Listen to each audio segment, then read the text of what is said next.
ouvir o Xandó. Segunda observação que me parece importante, inclusive em virtude do momento.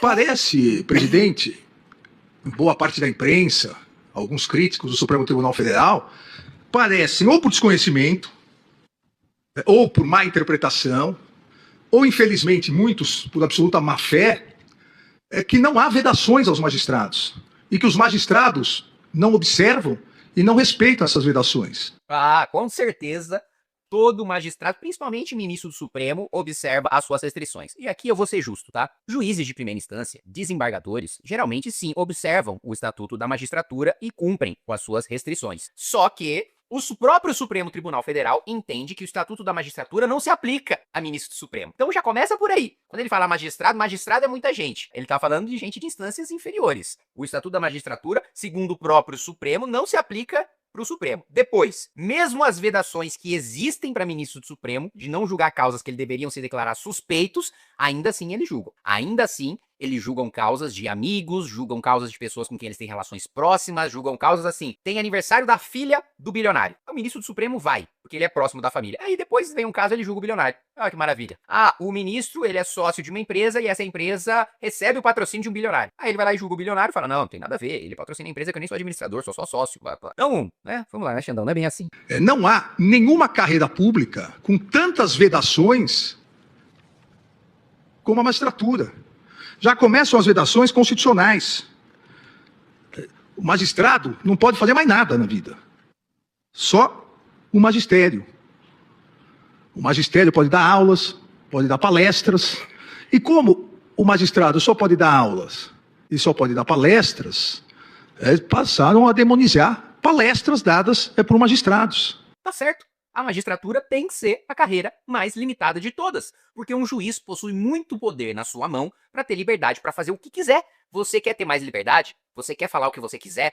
Você quer fazer militância político-partidária? Você quer ser administrador de empresa? Você quer ter salário milionário? Vai para a iniciativa privada. Ninguém colocou uma arma na sua cabeça, Alexandre de Moraes, e falou, vai ser ministro supremo, senão você vai morrer. Não, você foi porque você quis. As vedações que se impõem à magistratura, ninguém é obrigado a ser juiz. Nenhuma circunstância vai lá falar, puta, se eu não for juiz, eu vou morrer de fome. Não, se você não for juiz... Não, não existe isso. Não existe. Ninguém é obrigado a ser juiz. Então, se você quer ser juiz, seja por vocação.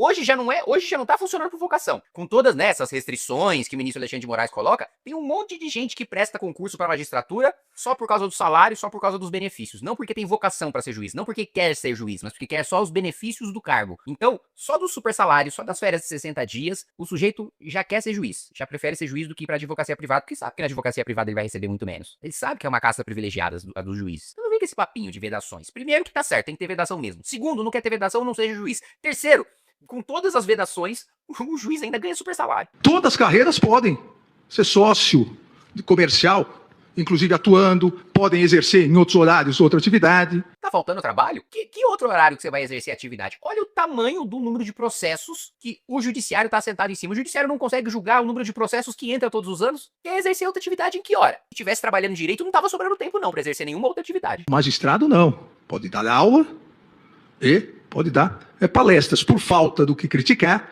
daqui a pouco também a má fé vai para quem dá aula. Ah, falta do que criticar. O Supremo restringe a liberdade de expressão, persegue opositores políticos, legisla no lugar do Congresso Nacional, governa no lugar dos poderes executivos municipais. Isso não existe em país sério, gente. Pra entender isso, eu repito tanto isso, porque isso é bizarro, como as pessoas não percebem isso. O magistrado não pode receber a qualquer título ou pretexto custas ou participação em processo. Pô, só o que faltava. O juiz julga uma causa, ele vai receber participação no processo, mas ele tá advogando. Ele quer receber o honorário do cliente dele. Pô, então admite logo que você, como juiz, dá uma decisão favorável pra alguém que é seu cliente. Então vai lá e estabelece lá, ó, 1% pro advogado de uma parte, 1% pro advogado do outro, 30% pro juiz. Você vai lá, arbitra quantos são os honorários, você recebe custo do processo. Então quanto mais caro for o processo, mais recebe o juiz. Pronto, os juízes vão virar máquina de criar processo pra ficar recebendo honorário. Isso chega a ser patético, né? O ministro da Suprema Corte reclamando que juiz não recebe custo, não recebe honorário. O magistrado não pode ter ligação com o processo que julga. Puta, que absurdo, hein? O juiz não pode ter ligação com o processo que julga.